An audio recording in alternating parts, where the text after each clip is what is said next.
시청자 여러분 안녕하십니까? TJB 8시 뉴스 시작합니다. 제21대 대통령 선거 일정이 확정되면서 기다렸다는 듯이 차기 대권주자들의 출마 선언이 잇따르고 있습니다. 오늘은 김문수 전 고용노동부 장관과 김동연 경기지사 등이 출마 선언을 하는 등 각 당마다 본격적인 대선 레이스가 시작되는 분위기입니다. 가장 중요한 캐스팅 보트인 충청 정치권도 분주합니다. 여러 지역 의원들이 대선 주자 캠프에 참여해 공약도 개발하고 조직 정비를 하면서 사활을 건 일전을 준비하고 있습니다. 서울지사에서 이재곤 기자가 보도합니다. 국민의힘 후보 중 선두를 달리고 있는 김문수 전 고용노동부 장관이 대선 출마를 선언했습니다. 중도 확장성을 의식해 자신은 약자를 위해 살아왔다고 강조했습니다. 중도가 무엇입니까? 중도라는 것은 바로 이 약자를 보살피고 약자를 위해서 일하는 그것이 중도 아닙니까? 친윤계의 지지를 받고 있어 충청권 의원들의 지원도 예상되지만 과거에 했던 행정수도 반대 발언 등이 지역 민심에 어떻게 작용할지 살펴볼 부분입니다. 안철수 의원, 이정현 전 대표, 유정복 인천시장, 이철우 경북지사도 출마를 선언했고 한동훈 전 대표와 홍준표, 오세훈 시장도 곧 출마 선언합니다. 당 선관위는 16일에 1차 경선 진출자를 발표한 뒤 내달 3일 최종 후보를 선출합니다. 민주당에선 이재명 대표가 대표직을 사퇴하고 대선 출마를 공식화한 가운데 김두관 전 경남지사에 이어 김동연 경기지사가 출사표를 던졌습니다. 정직하고 당당한 대통령이 되겠습니다. 실천하지도 못할 공약으로 장밋빛 거짓말 하지 않겠습니다. 김경수 전 경남지사도 나올 예정으로 김부겸 전 총리와 김용록 전남지사는 출마를 포기했습니다. 경선을 관리할 선관위원장에 박범계 의원이 임명됐고 이재명 캠프 총괄본부장에 강훈식 의원이 또 박수현 조승래 의원 등 충청권 의원 상당수가 캠프에서 핵심 역할을 맡을 예정입니다. 후보들이 충청 유권자에게 내놓을 공약도 주목되는데 시도당에서 현안 발굴을 위한 분과위원회를 구성했지만 짧은 기간 탓에 기존 현안 사업을 거론하는 데 그칠 거라는 우려가 많습니다. 그러다 보니 공약 개발을 당에서만 할 게 아니라 지자체가 직접 양당에 요구해야 한다는 목소리가 나오고 있고 이에 대전과 세종, 충남도는 국정과제 반영을 위한 로드맵 가동에 들어갔습니다. TJB 이재곤입니다. 이장우 대전시장과 김태움 충남지사 등 충청권 단체장들이 대선 출마 여부를 놓고 고민 중인 가운데 내일 오전 세종시에서 열릴 예정이던 충청권 4개 단체장 조찬 회동이 취소됐습니다. 당초 이 자리에서 충청의 보수 진영을 대표할 대선 주자 1명을 합의 추대할 예정이었지만 시도지사들의 일정 합의가 안 되면서 모임이 취소된 것으로 전해졌습니다. 아직 국민의힘에선 대선과 관련해 예비 경선 일정과 방식, 최종 경선 후보자 숫자 등 경선 룰을 정하지 않아 충청권 후보를 결정하기엔 이르다는 의견도 반영된 것으로 알려져 추후 다시 일정을 잡아 논의할 가능성도 제기됩니다. 서산시가 추진해온 대산지역 공공임대아파트 건설이 한국토지주택공사의 참여 철회로 난항을 겪으면서 해당 지역 주민들이 반발하고 있습니다. 대산 이장단 협의회 등을 중심으로 한 주민들은 오늘 LH 대전 충남 지역본부를 항의 방문하고 사업 재개를 강력히 촉구했습니다. 해당 사업은 대산 석유화학단지 근로자를 위해 290세대 규모의 공공임대아파트를 건설할 계획으로 지난해 국토부 공모에 선정됐지만 LH는 인근 당진 산단의 미임대 사태와 또 수요 불확실성을 이유로 철회 의사를 밝혔습니다. 성과급을 둘러싼 극한 대치를 이어온 현대제철 노사가 다시 마주 앉았습니다.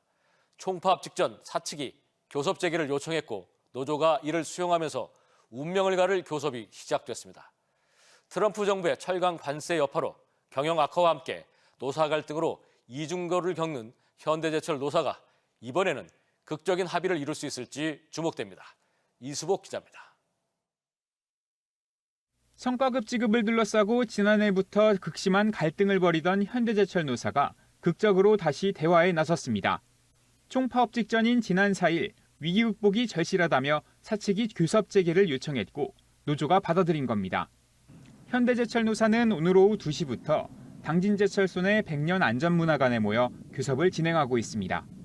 노조는 그동안 모기업 현대자동차 직원과 차별받지 않도록 기본급 500%에 1,800만 원, 1인당 4천만 원 상당을 요구한 반면 사측은 경영사정상 450%에 1,000만 원, 1인당 2,650만 원밖에 지급할 수 없다며 맞섰습니다.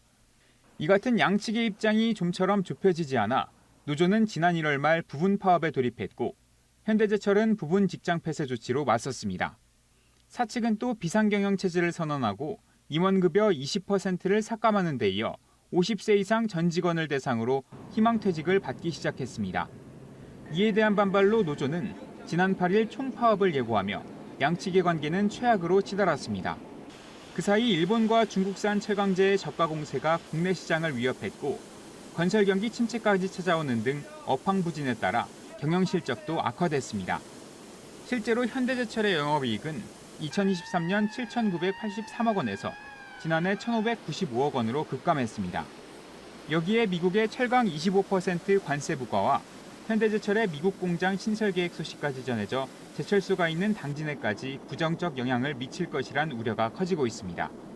현대제철이라는 회사가 우리 당진 지역 경제에 주는 충격이 엄청납니다. 제발 좀 파업은 좀 막아달라.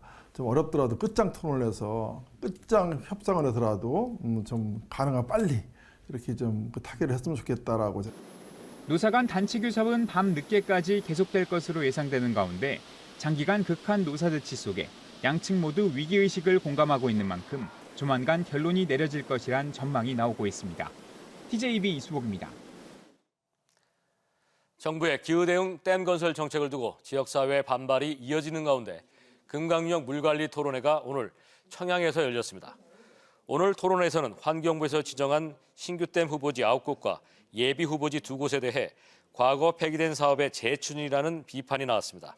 특히 지천댐과 관련해 토론자들은 지역 물 부족에 대한 데이터가 정확하지 않으며 지역 주민 동의 없는 기본 구산 용역은 잘못된 절차라며 중단돼야 한다고 주장했습니다. 오늘 오전 7시 10분쯤 태안 경렬비열도 북서쪽 15해리 해상의 어선에서 조업 중이던 외국인 선원 한 명이 다리가 절단되는 사고를 당했습니다. 신고를 접수한 태안해경은 경비함정과 헬기를 이용해 다친 선원을 병원으로 긴급 이송했습니다. 해당 어선엔 모두 9명이 타고 있었는데 해경은 선장과 남은 선원들을 상대로 정확한 사고 경위를 조사하고 있습니다. 지난 2월 발생한 하늘이 사건을 계기로 교내에 CCTV 설치를 확대하자는 이른바 하늘이법이 추진되고 있지만 교육 현장의 반발은 여전히 거셉니다. 학생과 교사의 인권 침해 우려는 물론이고 강력 사건 예방에도 실효성이 없다는 건데 그럼 어떤 대안이 있는지 조형준 기자가 알아봤습니다. 이른바 하늘이법의 핵심 골자 중 하나는 교내 CCTV 설치 확대입니다. 사건 당시 교내에서 사라진 하늘양을 빠르게 찾지 못했다는 지적이 나오며 교내에도 더 많은 CCTV가 있어야 한다는 필요성이 제기됐기 때문입니다. 현장은 거세게 반발합니다. 대전교사 10명 중 8명이 학교 CCTV 설치 의무화에 반대한다는 설문 결과도 나왔습니다. CCTV가 교사와 학생의 인권을 침해할 뿐 아니라 제2, 제3의 하늘이 사건 예방에 도움이 되지 않는다는 겁니다. 안전사고라든지 아니면 학교 폭력 이렇게 일어났을 때 그런 데 CCTV가 사용되는 거지 하늘이 사건과 CCTV는 전혀 다른 문제의 성격을.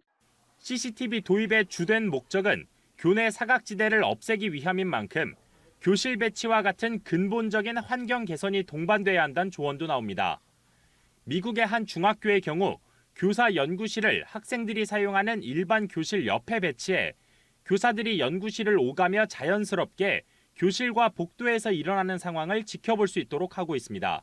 CCTV를 하려고 그러면 일단은 공간적으로 먼저 구조 자체가 이렇게 범죄 예방에 맞게끔 이렇게 잘 디자인돼 있어야 되고 대형 사건 사고 때마다 매번 반복되는 땜질식 처방에서 벗어나야 한다는 지적입니다.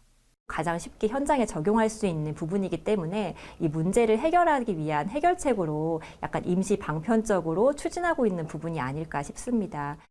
이미 전국 12,000여 개 학교에 36만 5천여 대의 CCTV가 설치된 가운데 사건 이후 대전시 교육청은 11억 5천만 원을 넘게 들여 교내 사각지대를 중심으로 2,400여 대의 CCTV를 추가 설치할 방침입니다.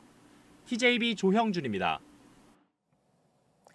주전 선수들의 부상에도 불구하고 단합력과 명품 경기력으로 팬들에게 감동을 전했던 여자 배구 정관장 레드스파크스가 준우승을 거두며 이번 시즌을 마무리 지었습니다.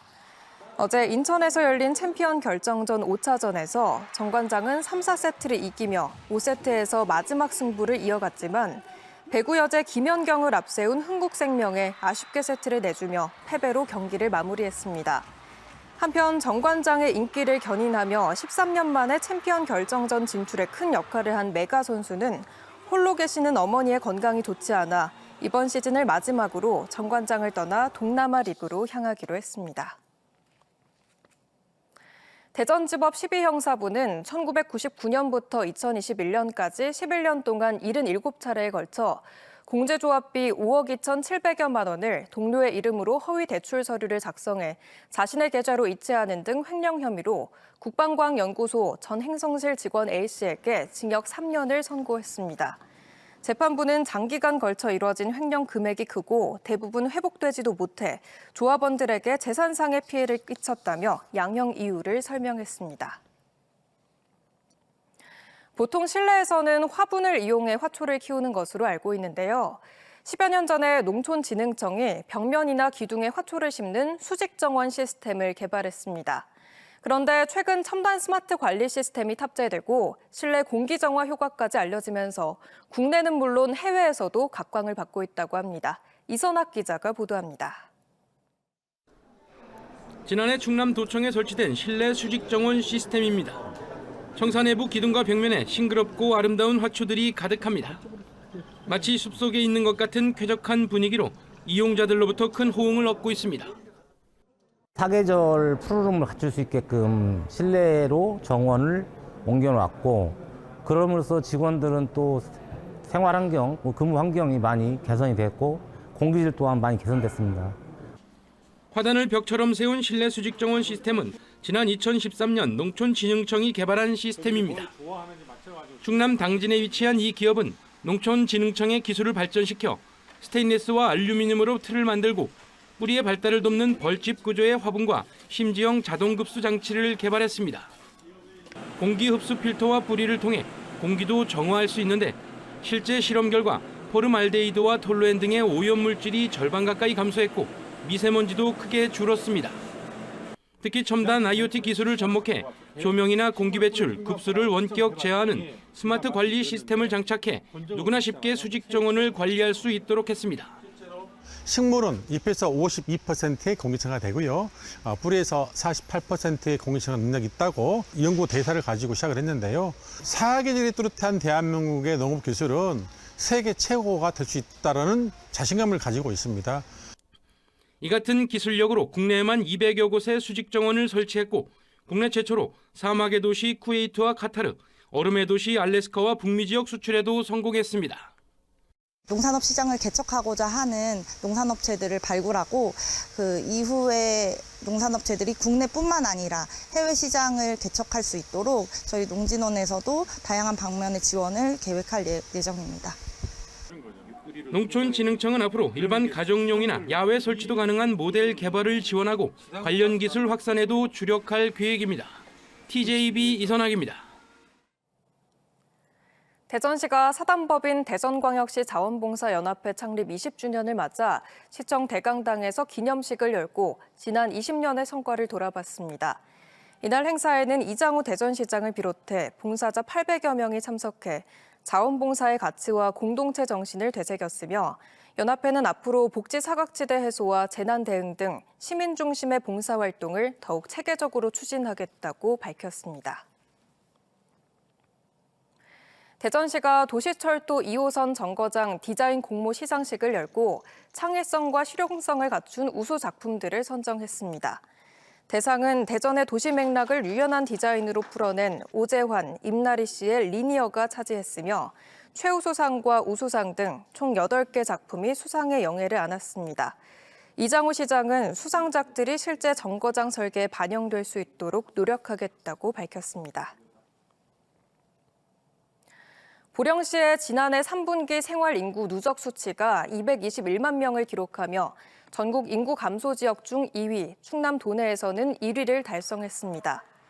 행정안전부와 통계청이 발표한 지난달 27일 자료에 따르면 보령시의 2024년 3분기 생활 인구는 7월 61만 2,829명, 8월 83만 4,245명, 9월 76만 5,452명으로 집계돼 총 221만 2,526명에 달했습니다.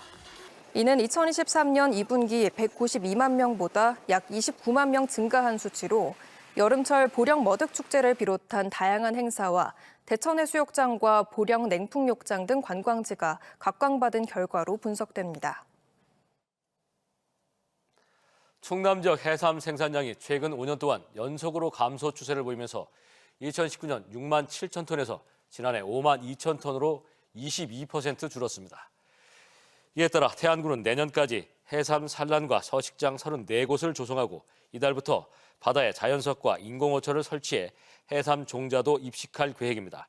태안군은 안정적인 서식 환경 조성에 따라 해삼 자원 회복과 어업인의 소득 증대를 기대하고 있습니다.